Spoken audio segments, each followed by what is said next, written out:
Bonjour à tous.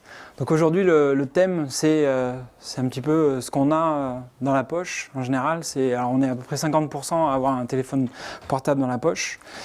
Et alors c'est intéressant de regarder un petit peu l'histoire de ce téléphone portable.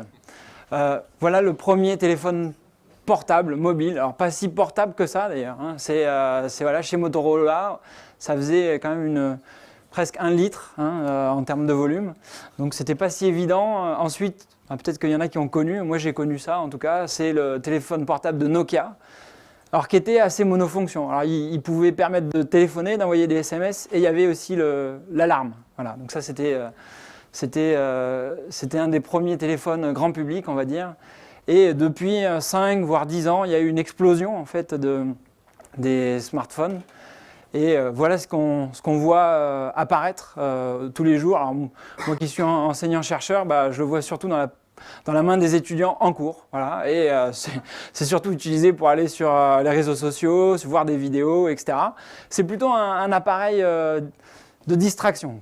Et ce qu'on va essayer de vous montrer avec Antoine aujourd'hui, c'est que en fait, c'est l'outil parfait pour faire des sciences. Alors, voilà par exemple la publicité que faisait Samsung en 2013, donc comme c'est passé, je peux en parler sans faire de la publicité vraiment, sur son Galaxy S4. Et il disait, regardez, c'est formidable, vous avez ici une dizaine de capteurs. Vous avez par exemple le capteur de geste, un capteur de proximité. Alors ça par exemple, ça sert quand vous mettez votre téléphone proche de l'oreille, il ne faut pas que votre oreille manipule votre écran, sinon ça peut couper votre coup de téléphone. Donc voilà, il y a un capteur de proximité qui marche sur la détection de rayons infrarouges. Vous avez un gyroscope ici, je ne sais pas si on voit bien. Vous avez également un accéléromètre. Vous avez un capteur de champ magnétique, capteur de température, d'humidité, un capteur de pression, un capteur à effet Hall et un capteur de lumière. Et il y avait Samsung qui disait ça, voilà, Galaxy S4 gets you closer to what matters in life, bringing your world together. Tout ça pour économiser votre batterie, détecter vos mouvements, jouer, etc. Et quand on voit ça, en fait, on se dit, c'est pas du tout, ils se sont trompés. Ici, en fait, on a un capteur pour faire de l'optique, un capteur pour faire de la magnétostatique, un capteur pour faire ici de la thermodynamique, un capteur pour faire de la mécanique, gyroscope, accéléromètre. Et on peut encore faire de la magnétostatique ici.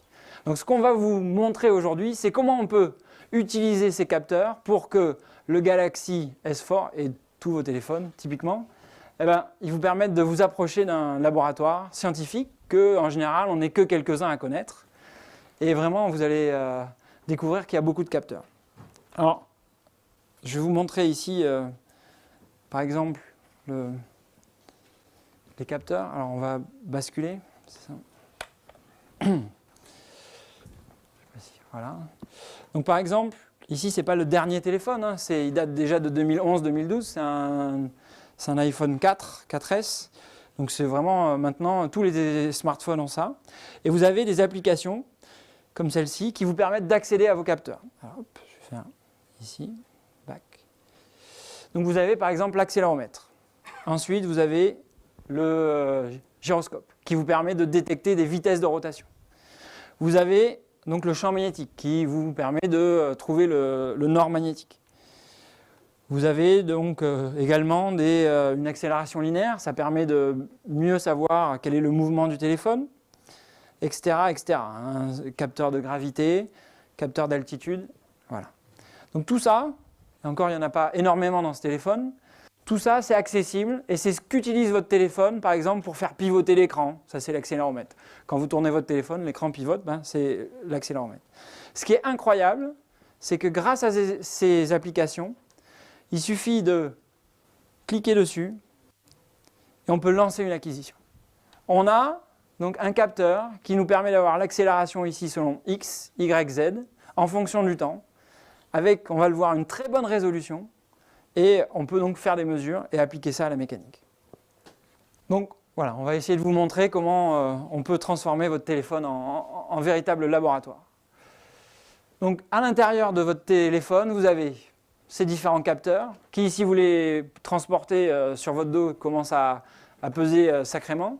Donc vous pouvez avoir un magnétomètre avec une sonde à effet Hall, un accéléromètre, un microphone, donc j'en ai pas parlé, mais évidemment, un capteur CCD, on va voir comment on peut l'utiliser aussi, ce capteur CCD, un baromètre, vous pouvez mesurer la pression, etc., etc.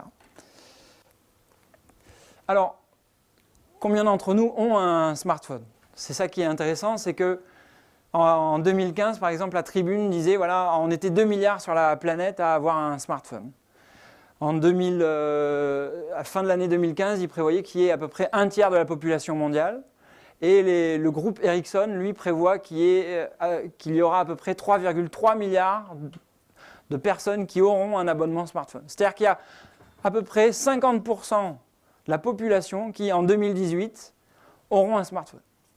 Et quand on est enseignant de physique, comme moi ou comme vous peut-être, ce qu'on se dit, ça c'est formidable, parce qu'en 2018, il y aura 50% des gens qui pourront faire de la science chez eux, avec leur téléphone, n'importe où, et sur plein d'aspects, mécanique, thermodynamique, etc. Et donc il faut apprendre à s'en servir, et on va essayer de vous donner un premier cours. Voilà, on va essayer de vous initier à une sorte de discipline qu'on pourrait un peu appeler la smartphonique, voilà, et on va voir un petit peu ce qu'on peut faire avec. Donc, comment détourner ces capteurs pour réaliser des expériences scientifiques? On va commencer tout de suite par une première expérience qui est assez simple, c'est de voir ce que voit vraiment votre appareil photo. Donc, vous l'utilisez fréquemment pour prendre des images. Et donc l'appareil photo, il est ici, voilà. Et alors, je vais réaliser une première expérience. Donc je vais me connecter, on va basculer du coup sur... Voilà. Hop. Voilà, on voit. Donc voilà par exemple une télécommande que vous utilisez peut-être chez vous pour allumer votre lecteur DVD ou votre box. Et là, je suis en train de vous bombarder de faisceaux infrarouges. Mais comme votre œil, lui, ne détecte une très faible partie du spectre électromagnétique, le spectre visible, entre le bleu et le rouge, il ne le voit pas. Par contre, votre smartphone, lui, il va être capable de détecter cet infrarouge. Donc, c'est quelque chose qui est assez surprenant comme ça, et on peut se demander jusqu'où il peut détecter. Voilà. Alors, pour comprendre pourquoi il détecte, il faut comprendre comment l'appareil photo, ce qu'on appelle le capteur CMOS ou capteur CCD, fonctionne. Alors typiquement, voilà, quand vous prenez une photo, vous avez un objet ici qui est éclairé par des tas de luminaires et il va réfléchir la lumière et cette lumière va ensuite passer par la lentille de votre téléphone, d'accord, que vous pouvez ajuster en position pour faire la mise au point et l'image va se former sur ce capteur CCD ou CMOS. Voilà typiquement à quoi ça ressemble, hein, donc c'est assez petit. Et maintenant, on fait vraiment des capteurs de très grande technologie. Typiquement, on peut aller jusqu'à 12 millions de pixels et on peut même aller jusqu'à 320 images par seconde. C'est-à-dire que moi, il y a 10 ans, 15 ans, quand je regardais un petit peu ce qui se passait dans les laboratoires, les caméras qui avaient cette cadence-là, 320 images par seconde, c'était déjà un certain investissement pour le laboratoire. D'accord ? Maintenant, c'est dans tous les smartphones, quasiment. Donc on va pouvoir prendre avec cette caméra, on va pouvoir prendre des phénomènes au ralenti. Donc il y a plein de choses qu'on peut redécouvrir. Alors comment ça fonctionne? Le mieux, c'est pour comprendre pourquoi il détecte l'infrarouge, on peut rediscuter de ce qui se passe dans un atome. Dans un atome, vous avez un noyau ici, et vous avez un nuage électronique autour.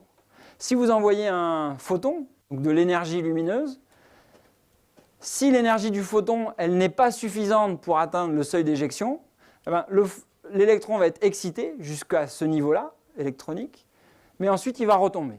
Ça ne va pas être suffisant pour éjecter l'électron. Donc l'électron, on ne va pas pouvoir le réutiliser.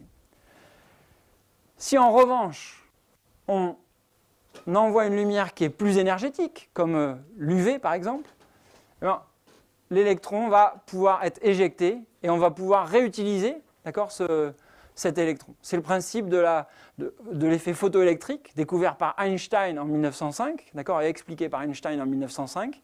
Et c'est un peu le même principe qui se passe dans votre appareil photo. Cette fois-ci, vous avez des semi-conducteurs. Ce n'est pas uniquement des atomes, mais un matériau un peu plus complexe, semi-conducteur, qui possède un niveau d'énergie qu'on appelle la bande de valence. Et au-dessus, il y a une bande de conduction. Pour que l'électron puisse passer de la bande de valence à la bande de conduction, il va falloir qu'il franchisse une énergie seuil, ce qu'on appelle une énergie gap. Gap en anglais, ça veut dire fossé. Et donc l'électron va pouvoir passer dans la bande de conduction s'il y a suffisamment d'énergie. C'est ce qui se passe ici. Les infrarouges sont suffisamment énergétiques pour pouvoir faire passer l'électron de la bande de valence à la bande de conduction. Et du coup, on voit l'infrarouge. Alors jusqu'où on peut aller? Il y a des chercheurs en Allemagne, ici, qui ont même utilisé leur smartphone pour mesurer des décroissances radioactives. Donc dans ce cas-là, ils masquent complètement la lumière visible et ils peuvent mesurer ici des décroissances radioactives de sources qu'on trouve dans les laboratoires. Donc le capteur CCD, il n'est pas sensible que au domaine visible, mais à tout un tas d'ondes électromagnétiques, dont ici l'énergie des sources radioactives. Donc voilà un petit peu pour montrer, donner une première expérience sur le capteur photographique. Et ensuite, on va essayer d'accélérer un petit peu en décrivant l'accéléromètre. Donc je l'ai présenté tout à l'heure. On va repasser ici. Donc voilà l'accéléromètre. Donc vous voyez, on a ici 3 couleurs et vous pouvez même faire la légende ici, c'est l'accélération selon X, selon Y et selon Z. Et on va essayer de comprendre ce qu'affiche notre accéléromètre, sachant que dès qu'on le bouge, vous voyez, on enregistre un signal. Alors ce qu'on va faire d'abord, c'est décrire un petit peu comment fonctionne l'accéléromètre et on fera quelques expériences ensuite de mécanique. Si on veut mesurer une accélération, comment on fait? Le plus simple, c'est de partir de l'équation de Newton, la deuxième loi de Newton classique, qui nous dit que la masse fois l'accélération d'un objet de masse m, donc c'est égal à la somme des forces extérieures. Donc si on veut mesurer une accélération, il faut qu'on mesure finalement les forces extérieures qui s'appliquent sur cet objet. Et il suffit de diviser par m. Donc si on mesure ces forces-là, on va pouvoir détecter une accélération. Alors comment mesurer une force? Le plus simple, c'est d'utiliser un ressort. Voilà. Donc si vous avez un ressort, vous allez le tirer d'abord par exemple. Il va s'allonger d'une distance x, moins x0. Et le ressort va exercer bien sûr une force, donc à l'opposé de la force que vous exercez. Et cette force-là, c'est ça qui est important, elle a cette expression-là. Elle est proportionnelle à l'écart en distance, x moins x0. Et c'est ça qui va nous servir pour la suite. Donc si vous avez votre système ressort horizontal, mais cette fois-ci en mouvement, votre masse va bouger, et voilà l'expression de l'équation. D'accord? C'est un peu plus compliqué. On a la force exercée par le ressort, et ici, on a la masse fois l'accélération. Donc si on veut déterminer l'accélération, qu'on appelle x point point ici, eh bien, il suffit de calculer x moins x0 et de multiplier par k sur m. Donc en mesurant ici la distance entre x et x0, d'accord, le x0 étant la position à l'équilibre, on va pouvoir mesurer l'accélération selon x. Alors on va voir si ce qu'on raconte est correct. Donc on va par exemple poser le téléphone à plat, ici. Donc vous avez ici une vue de dessus des accéléromètres selon x et selon y. Donc là on est selon x et là selon y. Alors comme j'ai x1 et x2 ici, comme je suis au repos, je vais avoir x1 égale x2. Dans ce cas-là, mon équation devient ceci, et je vais obtenir, vu que x1 égale x2, que l'accélération selon x est nulle. Selon y, même chose, je suis toujours à l'horizontale, je vais avoir y1 égale y2, et donc l'accélération selon y est nulle. On va tester. Alors, on va regarder. Donc là, le téléphone est à l'horizontale, et on y va. Donc, il suffit de regarder ici. Vous avez x en vert et y en rouge. Hop. Et donc, on voit bien que les accélérations selon x et selon y sont quasi nulles. D'accord ?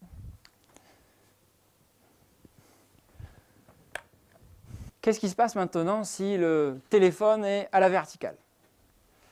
Donc, dans ce cas-là, on va utiliser une image. J'espère que vous voyez tous. Dans ce cas-là, vous avez un ressort vertical. Et voici, on a noté juste avant la position au repos. Ensuite, si on attache la pomme, on voit que, bien sûr, le ressort va s'allonger. Et donc, on va avoir un équilibre entre le poids et le ressort. L'accéléromètre fonctionne de la même manière. Donc, ici, vous avez un ressort qui va s'allonger parce que la masse va être soumise à son propre poids.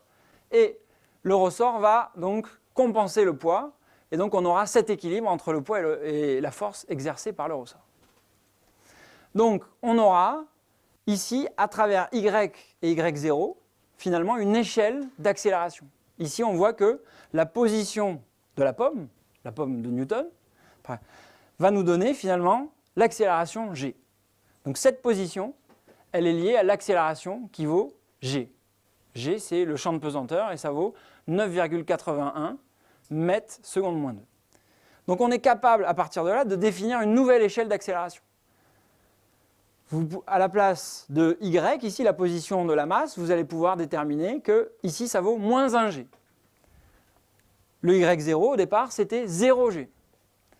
Et si on était plus décalé vers le bas, ça serait moins 2g et 1g.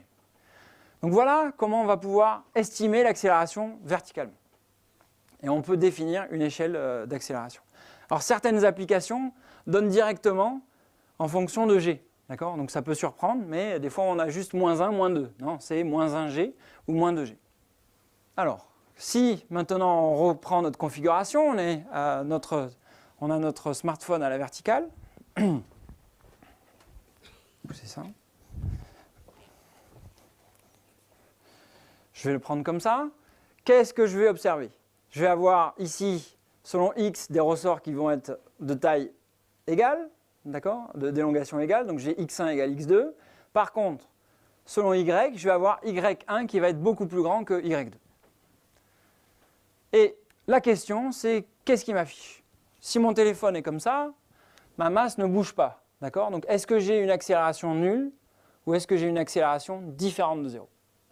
Voilà la question qu'on se pose. Donc pour ça, on va faire une expérience. Hop, donc, on va basculer. Donc je vais lancer, je vais mettre ici, voilà. Donc je vais lancer l'acquisition. Devant, je compte sur vous pour attester de la qualité de l'expérience. Et je vais m'arrêter. Et je vais vous montrer le résultat. Donc on s'intéresse à l'accélération selon y. Hop, alors, voilà. Donc l'accélération selon y c'est en rouge.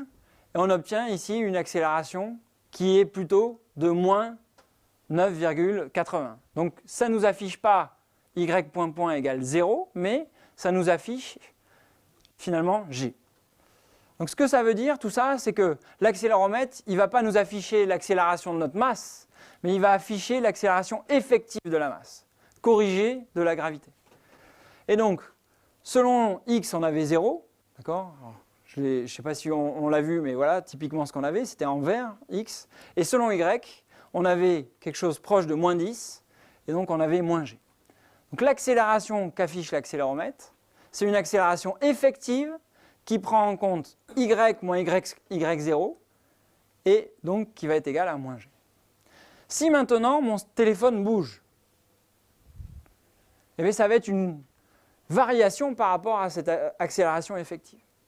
Et donc, si mon téléphone bouge, je vais avoir un terme en y point qui va être différent de 0. Et ce que va m'afficher le téléphone, c'est y point moins g. C'est l'accélération effective du téléphone, corrigée de g. Ça, c'est important parce que sinon, on ne comprend pas ce qui va nous afficher plus tard. Donc, voilà ce que nous affiche notre téléphone. Alors, on a compris, c'était la partie la plus théorique de la présentation, j'espère que vous avez suivi. Mais on a compris ici que l'accélération, pour la mesurer précisément, il fallait notamment mesurer y moins y0. Alors comment on fait pour mesurer précisément cette élongation du ressort? Pour ça, vous voyez, vous avez une image du circuit électronique ici. On va utiliser ce qu'on appelle les MEMS. Donc c'est ce qu'on appelle les micro-electro-mechanical systems. À l'intérieur de ces petits systèmes, d'accord, on va, voilà une image de l'accéléromètre, on va utiliser des condensateurs différentiels. Donc on va utiliser de l'électronique. Et ceci, ça fait à peine quelques centaines de microns. Donc c'est vraiment tout petit. Alors qu'est-ce qu'on voit ici? On a l'impression de voir des haches ou des barres. Et en fait, ça représente notre ressort qu'on a vu précédemment. Sauf que le ressort, il est un peu plus compliqué que le schéma d'avant. Ici, en fait, vous avez des points fixes. Vous avez votre masse qui est représentée en noir, là, qu'on voit ici. Et ensuite, vous avez ici l'équivalent du ressort, puisque cette partie-là est mobile. Et ensuite, vous avez des électrodes. Qu'est-ce que ça forme, tout ceci? Ça forme deux condensateurs. Vous avez une première électrode ici, une deuxième électrode, une autre électrode. Et quand votre ressort va bouger, la distance entre les électrodes dans votre condensateur va changer. Du coup, les capacités vont changer. Donc, ce qui est important, c'est de savoir que la capacité d'un condensateur, ça varie, c'est en 1 sur D. D étant la distance entre électrodes. Alors, sans accélération, voilà ce qu'on a. Même distance entre les deux électrodes. Donc, on a C1 moins C2 qui vaut 0. Si maintenant, je déplace mon téléphone par là, la masse du ressort va de l'autre côté. Du coup, ça va se décaler comme ça. Je vais changer la distance entre électrodes. Et donc, je vais avoir cette fois-ci C1 moins C2 qui va être négatif. Grâce à ça, grâce à ce condensateur différentiel, on va pouvoir mesurer précisément la distance, là, Y moins Y0. Ou X moins X0. Et on va pouvoir relier cette différence entre les capacités à l'élongation du ressort. Et c'est grâce à cette astuce électronique qu'on peut avoir des accéléromètres très précis. Alors c'est si précis qu'il y a des chercheurs aux États-Unis qui ont fait une analyse. Donc ils ont posé leur téléphone à côté de l'ordinateur et ils ont enregistré quelqu'un qui tapait un texte sur l'ordinateur. Et vous voyez, ça c'est les enregistrements de l'accéléromètre. On passe de moins 0,98 à moins 0,96. Et à chaque fois qu'il y a un pic, c'est une touche qui est appuyée. Et en faisant ensuite le parallèle avec les positions des touches, d'accord, sur le clavier, les différents mots qui sont employés en général dans l'anglais américain, ils arrivent à reconstituer le texte en entier. D'accord ? Et donc on est capable vraiment, grâce à cette mesure, de sonder autre chose. Une autre application intéressante, c'est développée par l'Université de Californie. C'est sur la détection de séismes. Alors, on va juste refaire, mais vous l'avez vu tout à l'heure, je pense. C'est tellement précis, alors je l'ajuste ici, que je touche à peine sur la table et j'ai des gros pics. D'accord ? Donc ça détecte la moindre vibration. Et l'idée des chercheurs de cette université, c'est de dire on a vraiment beaucoup de problèmes dans la région pour détecter des fois nos séismes. Et il y a plein de régions dans le monde où on a un manque de détecteurs sismiques. Donc pourquoi ne pas utiliser les accéléromètres présents dans les smartphones, que 50% des gens ont, pour améliorer la détection des séismes. Et donc ils ont développé cette application là, que vous pouvez télécharger, alors c'est gratuit sous Android, et vous pouvez donc détecter des séismes. J'espère qu'il n'y en aura pas, mais voilà. Alors on va essayer d'appliquer ça. Voilà, on a vu un peu quelques concepts théoriques, maintenant place à la pratique. Et on va utiliser donc l'accéléromètre pour étudier la chute libre. D'accord ? Donc on va avoir besoin d'un téléphone. Je savais que vous alliez être réticents. On va utiliser celui-là, je vous rassure. Et l'idée de la chute libre, c'est celle-là. Hein. On va lâcher le téléphone d'une certaine hauteur. Et ce qui est bien, c'est que c'est très simple comme équation. Hein. Juste l'accélération, elle est égale au champ de pesanteur G. Et grâce à ça, on peut déterminer la valeur de G de manière très simple. Alors moi, ce que je trouve fascinant dans cette équation, si simple, c'est que en fait, G, c'est relié à la constante de gravitation universelle, grand G, au rayon de la Terre et à la masse de la Terre. C'est-à-dire qu'avec cette mesure-là, le rayon de la Terre, il y a les méthodes d'Ératosthène qui permettent de l'estimer. G, c'est connu, donc on peut remonter à la masse de la Terre, ce qui est quand même pas si évident au départ. Hein. Voilà. Donc si je vous demandais combien pèse la Terre, voilà. Je ne suis pas sûr qu'on y serait arrivé. Donc on va essayer, et alors pour ça, on s'est lancé un défi avec Antoine, c'est de faire ça de plus haut qu'1 mètre. Et on est un peu anxieux parce que si ça ne marche pas, la conférence peut s'arrêter. Hein. Voilà. Donc on nous a prêté un escabeau. On nous a prêté un escabeau. Donc, après toi. Et on va voir un petit peu le résultat de cette chute libre. Alors, on a essayé de prendre le maximum de coussins. Donc on va simplement mesurer la hauteur à laquelle la chute libre va commencer. 77. C'est bon ? Ok. Alors je vais me déplacer plus vers le centre quand même. Hein.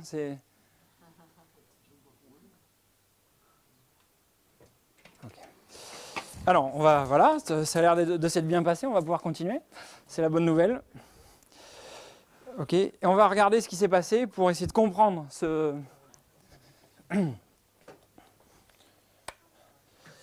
Alors, on va passer ici. Alors, je ne sais pas si vous voyez bien. Voilà, si vous voyez bien. Alors, là, j'ai fait un zoom sur la chute libre, hein, puisque j'avais lancé l'acquisition avant. Et ce qui est intéressant, voilà, c'est qu'on peut faire une mesure assez précisément. Voilà. Alors, je vais zoomer davantage, mais voilà ce qui nous intéresse. Donc, j'avais mon téléphone à plat. Il faut se souvenir que x, y, c'est dans le plan du téléphone et que z est perpendiculaire au téléphone. Donc ce qui nous intéresse, nous, surtout, c'est ce signal-là, c'est l'accélération selon z. Je remonte, c'est en bleu. Voilà. Et donc on passait de moins 10 à peu près. Alors voilà, je bougeais un petit peu. Et ensuite, c'est passé à 0. Et voilà, là, on a le premier impact. Donc on va essayer de mesurer précisément le delta t pour estimer g. Donc, l'avantage de ces outils, c'est qu'on peut vraiment zoomer. On peut aller jusqu'à 100 acquisitions par seconde. Donc, on va prendre une approximation, c'est 20,55, voilà, le début de la chute libre, la vraie chute libre, mais même on pourrait prendre un peu avant. Ici, ça commence à monter, donc on a un dixième d'incertitude. Et ensuite, la chute libre continue jusqu'à 21 secondes 0,5.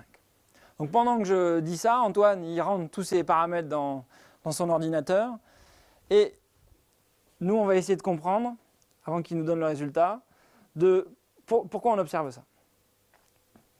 Voilà, donc je voudrais juste que, avant que je bascule sur l'ordinateur, que vous rappeliez qu'on passe de moins 10, on va jusqu'à 0. Et hop, ensuite on a un choc. Oui, je veux bien. Alors. Donc, pourquoi on observe cette remontée soudaine, on va dire, de l'accélération? Ça, c'est quand vous étiez au repos. D'accord? Au repos, on a notre expression de l'accélération effective, y point moins g, d'accord? Et au repos, on sait que cette accélération effective, elle vaut à peu près moins 1g, moins 10. Voilà ce qui était affiché sur le téléphone. Si vous prenez votre téléphone cette fois-ci et que vous le déplacez vers le haut. C'est ça? Oui, vers le haut. Dans ce cas-là, de manière assez intuitive, le ressort va s'étirer, ce qui veut dire qu'ici, on va avoir y moins y0 qui va être plus grand. Et du coup, c'est écrit en tout petit ici, mais y point point va devenir négatif et l'accélération effective va diminuer. Donc on va s'attendre à avoir quelque chose comme ça. On part de moins 1g et hop, on descend vers le bas. Si maintenant je fais ce qui s'est passé pour la chute libre, donc je lâche le téléphone vers le bas. Dans ce cas-là, le ressort va se comprimer. Et y point point va être positif et l'accélération effective va monter. Donc c'est pour ça qu'on observe ici, alors on le voit, on observe ici que l'accélération augmente. Alors dans l'autre cas, là, le téléphone était tourné dans l'autre sens, on partait de 10 et on arrivait à 0. Donc il suffit de mesurer delta t, on injecte dans cette formule, et Antoine a l'air soucieux, non, on arrive à quelle valeur? Ouais, je bascule juste sur mon ordinateur. Donc en fait, rapidement, c'est juste, on a rentré quelques valeurs pré-remplies. Donc la hauteur de la chute se situe juste ici, donc les 1,77 m. Le T1, le temps initial auquel on a vu le premier, c'était 20,5 et le T2, c'était à 21,1. Le delta T, donc la différence est 0,6 secondes. Et en fait, on arrive à une valeur, donc le 2H sur delta 2 vaut 9,83 mètres par seconde moins 2. Ce qui est pas mal pour une valeur, puisque la valeur théorique, c'est 9,81 à peu près. Donc vous voyez qu'on arrive à avoir des précisions quand même assez surprenantes. Ouais, là, on affiche l'erreur dans la dernière colonne par rapport à la valeur théorique. En pourcentage. En pourcentage. C'est presque louche. Donc voilà. Donc c'est grâce à ça, vous pouvez en déduire ensuite la masse de la Terre, etc. On ne va pas le faire, c'est juste un petit calcul. On préfère vous montrer autre chose, mais voilà. On va ensuite faire une deuxième étude qui est une deuxième étude. On va essayer de mesurer la même grandeur. Et une autre technique pour mesurer petit g, c'est d'analyser le mouvement d'un pendule. Donc pour ça, ce que je vous propose, c'est vous prenez votre téléphone avec votre cordon d'alimentation et il suffit de bien l'attacher. D'accord ? Et voilà, vous avez ici votre pendule et que vous allez pouvoir faire osciller. Ce qui est intéressant, c'est que c'est votre capteur. Donc il va mesurer les accélérations au cours du mouvement. Donc on va essayer de faire 3 points de mesure avec 3 longueurs différentes sur ce pendule. Donc je vous rappelle ici que l'accélération, ce qui est un vrai cauchemar pour les étudiants en général de première année, voilà, elle s'exprime dans un repère avec deux types d'accélération, accélération radiale et accélération orthoradiale. Et vous avez ici la décomposition des forces. Et voilà la période qui nous intéresse. Donc on va voir le résultat. Alors, on va lancer la mesure. Hop. Alors, je vais demander à Antoine de venir. Il faut au-dessus des coussins. Alors, ce qu'il faut, c'est bien sûr lâcher le téléphone de manière la plus stable possible. Voilà, et tenir. Vas-y. Voilà, on a eu 3 oscillations. Hop, stop. Et on va mesurer la distance quand même. Ça va nous faire On va prendre la distance ici entre le bout et à peu près le milieu du smartphone. Donc ils font 1 mètre. 1 mètre. Donc on est à 1 mètre. Alors on va regarder le signal. Oui. Donc voilà le signal qui est assez périodique. Et alors ce que j'aurais bien aimé vous montrer, c'est aussi le signal en vert là, mais finalement on n'a pas bien vu. C'était une accélération orthoradiale. Mais là on a du mal à le voir. Donc on va faire une mesure. Donc ici on peut prendre bien sûr, on a 1, 2, 3, 1, 2, 3, que je ne me trompe pas. Donc on part de 15 et on va jusqu'à 18. 18,2. Donc on a 3 périodes. Donc, alors, on va redétailler. Alors ça, ce qu'il faut savoir, c'est qu'on a analysé ici l'accélération selon Y. Et l'accélération selon Y, elle s'exprime en L, la longueur grand L, ça aurait dû être θ point au carré. D'accord? Donc, il faut faire attention, ce que je viens de mesurer ici, ce n'est pas la période de l'angle θ, mais c'est la demi-période, puisque l'angle est au carré. D'accord? Mais ça, on devrait être capable de le voir suivant qu'on prend l'accélération selon x ou selon y. Donc, il faut prendre ça comme une demi-période. Alors voilà, ce que je voulais vous montrer, c'est ici, vous avez l'accélération selon y. Vous voyez sur ces points de mesure des oscillations. Et selon x, ici, vous êtes juste en θ point point. Et donc, on voit bien que la période est différente. Et elle correspond finalement à un facteur 2. Donc, il ne faut pas se tromper là-dessus. Alors, est-ce qu'on prend une autre mesure? Ouais. On va prendre, cette fois-ci, une longueur plus petite. Alors, pour tester, l'idéal, c'est de prendre une longueur 4 fois plus petite, d'accord, puisque c'est en racine. Alors, on va prendre avec ce téléphone d'abord, 4 fois plus petite. Et donc, si nos calculs, nos prédictions sont correctes, il faudrait que, donc 25 cm, voilà. Ouais, attends. 25, surveillez-nous, À peu près. c'est bon? Ouais. Ouais. Ok. Voilà. Et il faut lancer l'acquisition. Etc.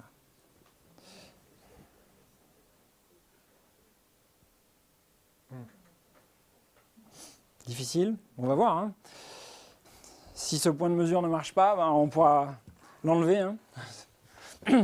Donc on voit que le signal ici, si vous voyez, il est beaucoup moins joli. D'accord? Mais on peut quand même prendre des mesures. Donc on va... Ici, on est plutôt vers 4,75. 1, 2, 3. Et je suis à peu près jusqu'à 6,4. Donc 6,4 et j'ai 3 demi-périodes du coup. Donc on va essayer de faire ça maintenant sur une longueur de corde beaucoup plus grande. Alors on est à combien? On est à 2 mètres, c'est ça? À peu près? À peu près du milieu du téléphone. Ici. Donc là, on est à 1,50 m. 1,50 m. On va voir ce que ça donne. Et je vais remonter sur mon escabeau. Voilà. Alors.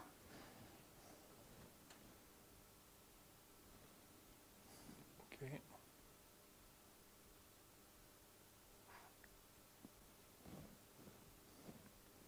Bon, ça devrait suffire. Hop, on va arrêter. Donc on va voir, ce sera notre dernier point de mesure. Hein. Et grâce à ça, on va pouvoir mesurer petit g. Alors, qu'est-ce qu'on observe ici? Oula, pas évident. Alors, ça doit être ici. Donc on voit que comme le téléphone a ondulé dans la direction, dans le plan, ben voilà, c'est plus délicat. Mais ici, on est à... On va prendre des mesures rapidement, mais on est plutôt vers 4 au début. 1, 2, 3, et on va jusqu'à 8. Donc, hop, vous ne voyez pas, mais voilà. Donc 1,3 la demi-période, et on était à 1,50 m. Donc il y a un point qui ne va pas. Bon, si les deux autres vont, on verra. Donc voilà, c'est ici la demi-période. Alors, ce qui est intéressant aussi avec ces applications, c'est qu'on peut exporter les données. On n'est pas obligé de faire tout en direct comme ici. Hein. C'est un peu, on peut exporter ces données, lisser les données, etc. Tout ça, c'est accessible.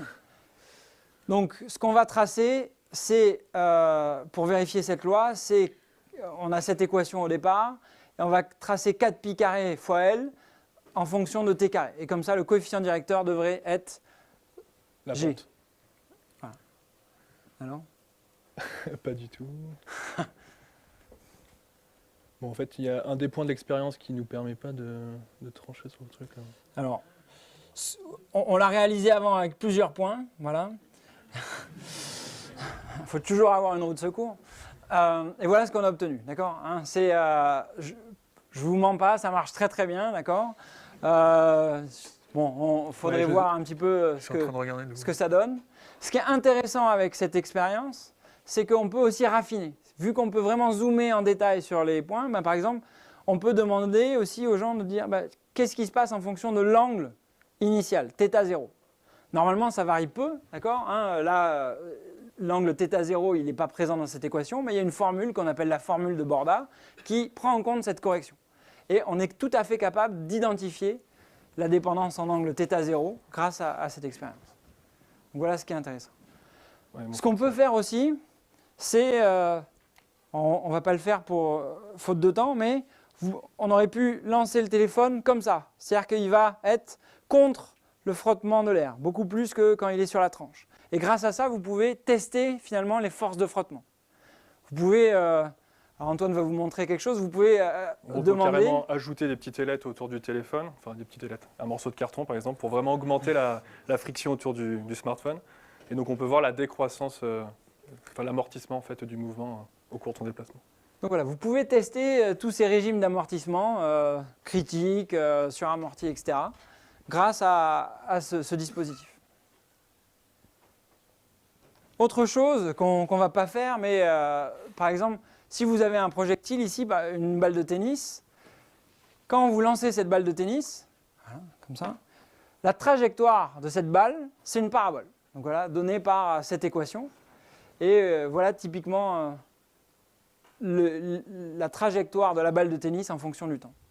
Ce qui est intéressant, c'est qu'il y a des applications gratuites qui permettent de faire du pointé, du tracking. C'est-à-dire que vous avez ici une application qui vous permet de positionner, de donner la position de la balle de tennis en fonction du temps. Et ici, vous voyez, vous avez le temps, la position x, y, et ensuite, vous pouvez remonter à la trajectoire. Grâce à ça, vous pouvez faire de l'analyse de trajectoire, mais aussi de l'analyse d'énergie. On peut calculer par exemple l'énergie cinétique, ici, c'est-à-dire ce qui est proportionnel à la vitesse au carré. Et vous pouvez aussi calculer l'énergie potentielle. Et on peut voir finalement cette conversion entre énergie cinétique et potentielle au cours de cette trajectoire. Et il y a quelque chose qui est rassurant quand on a fait ça avec les étudiants, c'est que ici vous avez la somme des deux, l'énergie mécanique, et elle se conserve. Ouf. Voilà. Donc voilà tout ce qu'on peut faire d'un point de vue mécanique, il y a plein de choses. Alors on ne va pas tout faire, mais par exemple vous pouvez tester ça sur une balançoire, d'accord ? Donc je vous invite à aller dans les parcs. Vous pouvez aussi tester l'accélération en référentiel tournant, d'accord ? Avec le tourniquet. Donc plus vous positionnez votre smartphone loin du bord, plus l'accélération sera importante.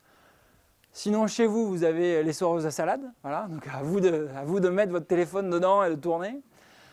Et puis on peut aussi appliquer ça à la mesure de viscosité. Il suffit de prendre par exemple une bille, là, je ne sais pas si vous avez des enfants, des petits-enfants ou des cousins. Vous prenez une de leurs billes, vous prenez par exemple du miel, de l'eau ou de l'eau sucrée, et vous lâchez la bille, et en détectant le mouvement de la bille, on peut remonter à la viscosité du liquide. Donc tout ça, c'est faisable chez soi, dans sa cuisine presque, ou un peu à l'extérieur. Et je voudrais mentionner aussi qu'à l'université de Grenoble, il y a Joël Chevrier qui a fait un travail conséquent sur le développement d'une application qui s'appelle iMecaProf, qui permet de voir en temps réel sur son ordinateur le mouvement du téléphone, d'accord, comment il pivote, et de calculer l'énergie cinétique et l'énergie potentielle. Donc voilà, c'est ceux qui sont intéressés, vous pouvez bien sûr aller voir sur le site de l'université de Grenoble. Alors, on va passer à une autre expérience, c'est mesurer la vitesse du son par effet Doppler. Alors je vous rappelle, l'effet Doppler, c'est le fait qu'on entende une ambulance qui passe et elle change de fréquence par rapport, enfin on entend le son de l'ambulance différemment. Il y a une formule, voilà, qui est que la fréquence du récepteur, c'est égal à la fréquence de l'émetteur divisé par 1 moins V sur C, où V c'est la vitesse de l'émetteur qui bouge. Et donc, si l'émetteur se rapproche, V comptez positif. Alors, nous, on ne va pas foncer par rapport à la vitesse du son. La vitesse du son, c'est typiquement 340 mètres par seconde. Donc, on va avoir des vitesses qui sont très petites devant la vitesse du son. J'espère qu'Usain Bolt n'est pas là. Voilà. Mais typiquement, on va pouvoir faire une approximation de cette formule et on va voir que la différence de fréquence, ça va être proportionnel à la fréquence de l'émetteur fois la vitesse de l'émetteur divisé par C, la vitesse du son. Et donc, ce qu'on va faire, on va essayer de vérifier cette formule. Donc Antoine va courir le plus rapidement possible d'un endroit ici qui est le point de départ, d'accord? Et on va demander à quelqu'un d'estimer le temps qu'il met pour arriver ici à 4 mètres, d'accord? Ah. C'est l'arbitre. Donc au premier rang, voilà. Donc voilà le chronomètre, il suffit d'appuyer ici et on va laisser à quelqu'un de faire le top départ, d'accord? Alors pour ça, on va revenir sur une application qu'il faut que je présente. C'est une application en acoustique qui est très pratique. Alors, je voulais juste voir si... Donc, voilà l'expérience qu'on va faire. Antoine, avec son téléphone, va se déplacer à une certaine vitesse et il y a des applications qui permettent d'émettre un son à une fréquence bien déterminée. D'accord? Donc on va choisir la fréquence, ici 10 000 Hz, donc ça va vous réveiller un petit peu. Et grâce à une autre application que vous voyez ici, on peut détecter le spectre. D'accord? Et vous voyez ici, il y a une bosse à 174 Hz parce que voilà, la source était à 174 Hz. Et donc, on va réaliser l'expérience. On va essayer de mesurer la distance, 4 mètres, le temps pour parcourir. Et on va vérifier deux choses, je vous demande d'être attentif. C'est que quand il va venir par ici, il va s'approcher de l'émetteur, la fréquence va augmenter normalement. Delta F égale F fois V sur C. Je vais remontrer si elle est là, la formule. Si V est positif, delta F positif. Et s'il s'éloigne, normalement delta F négatif. Donc, on va voir. Hop. Alors, voilà, ici. Donc, vous avez cette application. Et je vous montre juste. On voit un beau pic se former. Donc, on est capable de détecter. Alors, comme on est nombreux, on ne peut pas utiliser juste le téléphone. Donc, on a une enceinte. Ouais, juste une enceinte pour amplifier un petit peu le son. Alors, donc, je me déplace avec elle, hein, c'est l'avantage. Voilà. Alors, à 10 000 Hz, alors vous allez voir, ça va vous réveiller. Ah. Ouais, donc attention à ceux qui ont des appareils auditifs. Alors, il y en a plusieurs. Alors, il y a celle que j'utilise là actuellement, ça s'appelle F-Generator. Il y en a d'autres, il y a générateur de son, S-Generator. Donc pour émettre un son, voilà, et sinon, je les rappellerai à la fin. Et voilà, les applications, c'est Acolyte ou Sound Analyzer. Il y en a plein, c'est suivant les plateformes, on va dire. Donc on va émettre un son. Il faudra envoyer le coup de sifflet, il faudra lancer et appuyer 2 fois, d'accord? La responsabilité est lourde. Donc juste émets un son à 10 000 Hz. Vas-y. Donc on voit, alors il ne faut pas que je parle, mais vous voyez? Et donc regardez bien comment ça se déplace quand il s'approche. Je vais essayer de noter, moi, la valeur max.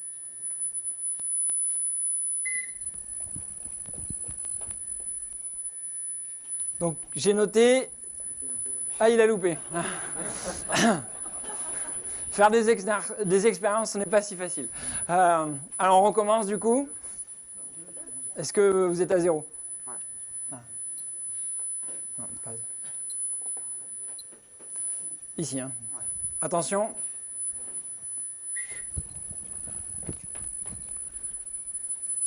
Donc vous avez vu, on est passé plutôt vers 10 000 quelque chose, donc on avait bien un delta F positif. Déjà, c'est le premier résultat. Alors, on avait 1 seconde 74, d'accord? Alors, je ne sais pas où je peux le noter. Je le prends en note. 1 seconde 74. Ici, là. Là, ouais. Tu mets ton chronométré sur la distance de 4 mètres. Donc comme tout à l'heure, on a préparé 2 tableaux pour comparer un petit peu ce qu'on mesure d'une part avec le chronomètre, ce qu'on va mesurer avec l'effet Doppler. Et le delta F, alors vous étiez plusieurs à regarder, la fréquence max c'était à peu près 10 080, c'est ça? Bon, 10 080. Pas très vite. Alors maintenant on va refaire la même expérience mais en s'éloignant. Et donc on devrait avoir le signe opposé, on devrait plutôt être vers les 9 000 et quelques. Donc deuxième expérience. Donc on est bien indiqué a priori. Ah, attendez, il y a eu, on va recommencer là, il faut un silence absolu. Ça. Allez à 0. J'ai les yeux rivés sur 9. Donc on est passé à 9947, d'accord? Donc on a vraiment vu un décalage dans l'autre sens. Hop. Alors, je vais laisser Antoine remplir le tableau pour voir un petit peu ce que ça donne. Alors le temps chronométré sur la deuxième série. Oula, à mon avis il y a eu un problème, c'est 12 centièmes. Ouais, bon, ok. Donc on ne va pas prendre la deuxième, on a vu le résultat. Alors, le temps que tu termines, Ouais. tout ça pour dire qu'on peut faire ça, on peut faire cette expérience de manière un peu plus... Vous pouvez me répéter le temps que j'ai mis, la fréquence 10 050, non, 10 080 je crois, à peu près. Donc, on a fait cette expérience avec... Et la deuxième 9000. 9000, oui, mais on n'avait pas le temps. Donc c'est... Bon. 1,30. Ah, d'accord. Il faut toujours avoir deux expérimentateurs. 1,30 et donc c'était 9947. Et on a fait cette expérience avec des... Alors on n'a pas les Vélib, mais c'est des V-cubes. Et donc on a un peu plus de vitesse, plus de points. Et ça marche assez bien. Ici, par exemple, vous voyez un chronogramme de la fréquence en fonction du temps. Ça, c'est à l'éloignement. Et donc on voit bien que la fréquence diminue également. Et quand on fait ça, on a plusieurs points. On obtient des valeurs de la vitesse du son qui sont tout à fait correctes. D'accord ? Alors, ben voilà, je vous propose peut-être d'essayer ça en bas de la rue Mouffetard. Vous prenez un Vélib et hop, vous relevez par exemple le temps et le décalage fréquentiel en bas de la rue Mouffetard. Alors, quel résultat on a ? Alors pour la première série, la vitesse mesurée au chronomètre était à 2,30 mètres par seconde et celle donnée par le décalage de Doppler donne 2,72 mètres par seconde. D'accord, donc on reste dans du bon ordre de grandeur. D'accord. Alors, une autre méthode pour mesurer la vitesse du son, comme on arrive de Bordeaux, mais il fallait absolument qu'on fasse cette expérience-là, c'est la méthode de résonance d'une bouteille de Bordeaux. Alors ce qui est intéressant dans la bouteille de Bordeaux, c'est que tout est calibré. Peu importe que vous achetiez un grand château ou un tout petit château, la bouteille aura la même forme, d'accord ? Donc il n'y a pas de risque là-dessus. Et si vous soufflez à l'intérieur de votre bouteille, alors, hop, vous ne voyez pas bien sûr, je vais essayer de...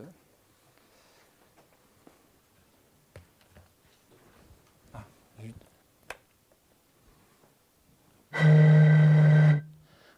Hop, je vais le mettre à l'endroit. Vous voyez qu'il y a un pic qui se dégage à 153 Hz à peu près. Ce qui est intéressant, c'est que quand on fait un peu d'analyse en thermodynamique, puisque c'est une application de thermodynamique, en fait, vous avez cette couche d'air ici, qui est comprise dans le goulot, qui va osciller. C'est ça qui donne la fréquence de résonance de la bouteille, de ce résonateur d'Helmholtz, comme on dit. Et la fréquence de résonance, elle est liée à tout un tas de paramètres physiques. Et la fréquence, c'est C0, la vitesse du son, sur 2π fois racine de petit s sur LV.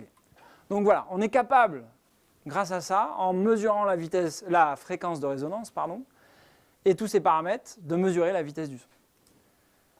Alors, on peut changer cette formule, voilà, pour faire apparaître ici cette hauteur d'eau, là, cette hauteur d'air, en fonction du volume d'eau, et on peut tracer F0 en fonction de petit z. D'accord ? Alors, on ne va pas le faire parce que je crois qu'il est déjà assez tard, mais si on fait ça, je vais juste vous montrer le résultat qu'on a fait avec des étudiants. On obtient un bon accord, voire un très bon accord. Voilà, on est capable de tracer F0 en fonction de ce paramètre-là, et on obtient une valeur de la vitesse du son de 360 mètres par seconde. Donc, voilà différentes méthodes pour mesurer la vitesse du son avec un smartphone. On va terminer par un peu d'optique. Alors, je ne sais pas combien de temps il me reste environ. Bon, on va peut-être sauter la première partie qui consistait à éteindre son écran de téléphone avec des lunettes de soleil. On pourra y revenir au niveau des questions, peut-être. Et on va passer à la dernière partie qui consiste à transformer son smartphone en microscope. Donc on va essayer maintenant de voir des objets de petite dimension avec un téléphone. sans forcément utiliser que le zoom numérique. D'accord ? L'idée, c'est de transformer de manière très simple votre téléphone en microscope. Alors, l'idée, c'est juste d'utiliser une goutte. D'accord ? Une goutte d'eau. Donc, tout le monde a ça. Et l'intérêt de la goutte d'eau, c'est que quand vous la posez, elle a une forme de calotte sphérique. Et une calotte sphérique, ça a un rayon de courbure. Et à ce rayon de courbure, on peut associer une distance focale. Plus le rayon de courbure est petit, d'accord, plus la distance focale va être petite. Et donc plus ça va zoomer, plus ça va grossir. D'accord ? Donc si je prends par exemple le cas d'une goutte d'eau donc l'indice de l'eau c'est 1,33. Si je prends une goutte d'eau de 1 mm par exemple, eh bien, je vais obtenir une focale de 3 mm. C'est typiquement la focale de votre téléphone. Donc on va faire une expérience.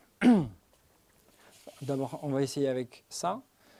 Et on va essayer de vous torturer un petit peu pour vous réveiller. Je vous propose de mesurer l'épaisseur d'un cheveu.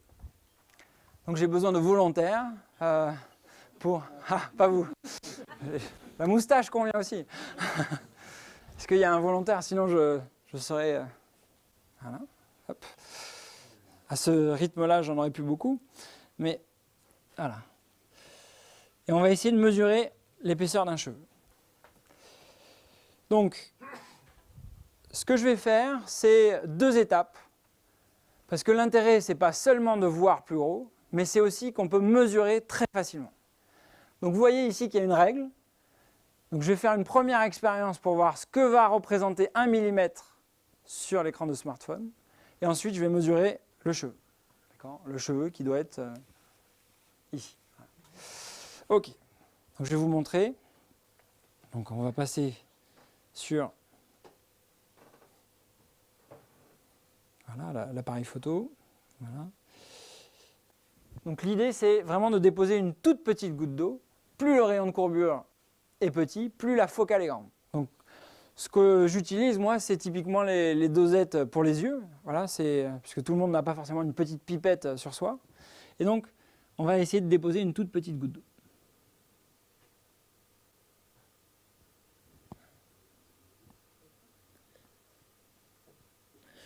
Donc, vous ne la voyez pas, c'est normal. Et on la voit un petit peu ici. Voilà.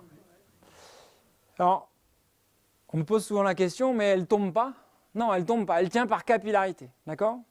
Donc là, elle s'est déjà un petit peu étalée. Donc je vais recommencer.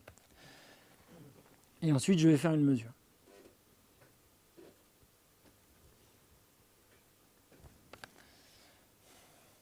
Donc je vais m'approcher ici de ma... Hop.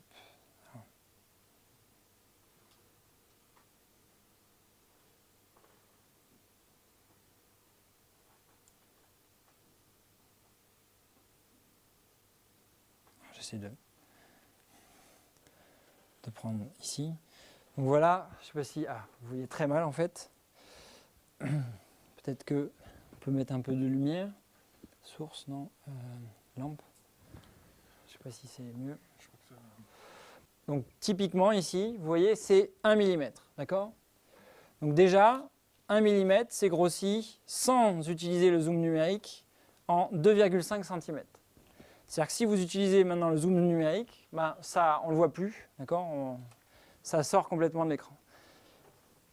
Alors je vais maintenant essayer de faire une image, grâce à ce dispositif, d'un cheveu. D'accord ? Donc première étape que je vais faire, c'est une étape de calibration. Je vais prendre en photo mon échelle graduée.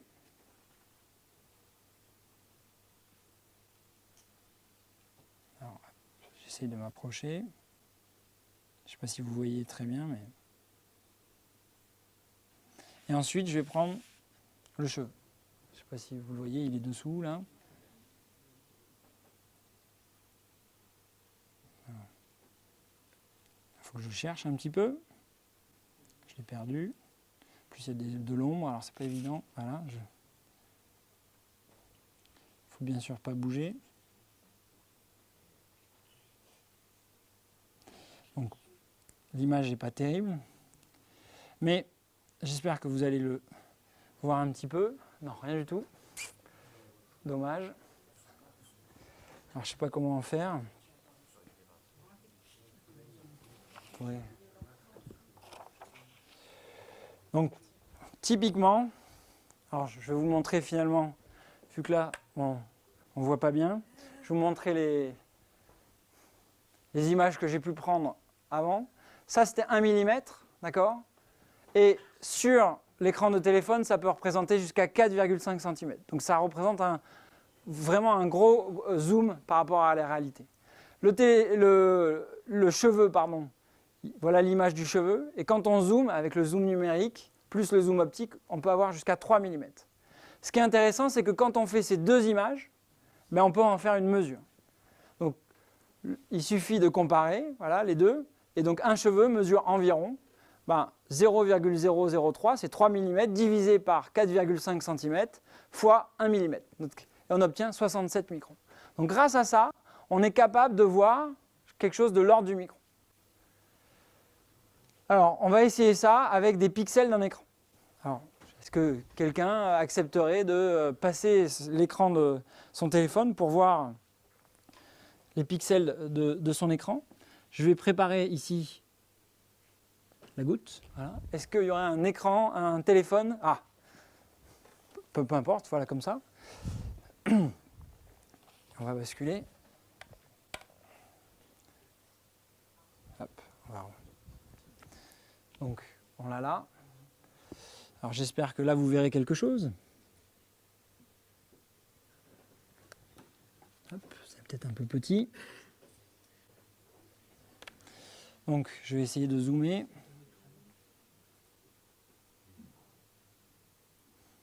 Donc, on va revenir.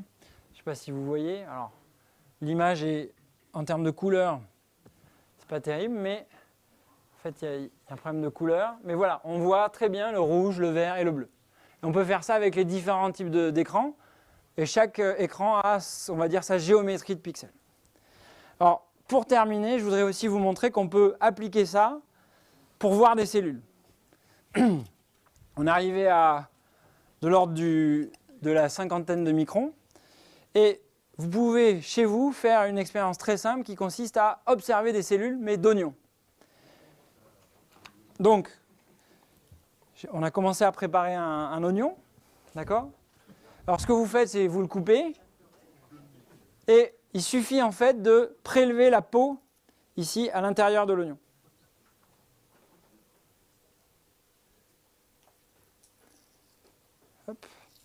Voilà, vous avez ici une peau d'oignon. Ensuite, vous prenez une lame ou un morceau de verre ou autre chose pour déposer cette peau d'oignon. Et vous l'étalez bien, d'accord, pour avoir une surface la plus plate possible. On a fait ça, on a même, je l'ai là, ici, ça sert à rien que j'aille très loin. Ici, je vais vous rendre votre téléphone quand même. Tenez. Et ce qu'on a fait, c'est qu'on a déposé cette peau d'oignon et on a mis un peu de colorant alimentaire dessus, ce qui va renforcer le contraste des cellules. Et notre microscope, on va dire de poche, hein, voilà. Ici, je vais avoir ma lumière. Voilà. J'ai une sorte de verre. Et voilà comment je vais essayer d'observer mes cellules. Alors, vous n'allez rien voir ici, pour l'instant. Je vais juste vous montrer ce que ça peut donner. Et j'espère qu'on observera des cellules d'oignon.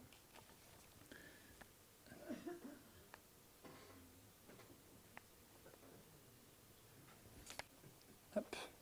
Alors, je fais la manip tout seul.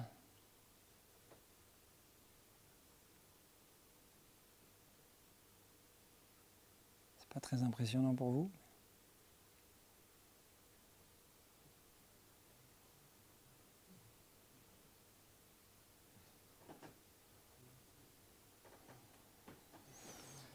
Alors voilà ce que j'ai observé. Je ne sais pas si on voit ici. Alors on est capable bien sûr de zoomer. Et voilà, vous voyez ici différentes entités. D'accord? Et voilà une cellule d'oignon. Alors, bien sûr, là, je suis dans une mauvaise configuration, je bouge, etc. Mais quand on se pose calmement, on est capable vraiment d'avoir des images très très belles, très très clair de ces cellules d'oignon. Et alors, c'est ce que on peut voir ici, par exemple. Voilà typiquement les cellules d'oignon qu'on peut observer. D'accord ? Donc vous avez ici vraiment les parois entre cellules, etc., etc. Voilà d'autres images que vous pouvez prendre avec cette technique. Bon, par exemple, sur une pièce de 20 centimes, voilà l'œil d'un bourdon. Il suffit de regarder par exemple l'œil d'un bourdon et vous êtes capable de voir ici les micro-lentilles de cet œil. Donc un œil de bourdon, ça n'a pas un seul œil, mais ça en a pas des millions, mais des centaines, pour voir dans toutes les directions. Et là, vous voyez toutes les micro-lentilles. Voilà les pixels d'un écran, un grain de sel, sur une table. Vous regardez, en fait, c'est bien un cristal qui a des belles facettes carrées. Et enfin, voilà nos cellules d'oignon. Alors, on peut bien sûr aller vers des microscopes plus évolués. Vous pouvez associer 2 gouttes d'eau, ça va grossir encore plus. Et si vous êtes intéressé par la géologie, vous pouvez même utiliser des lunettes 3D qui permettent en fait d'avoir un caractère polarisant.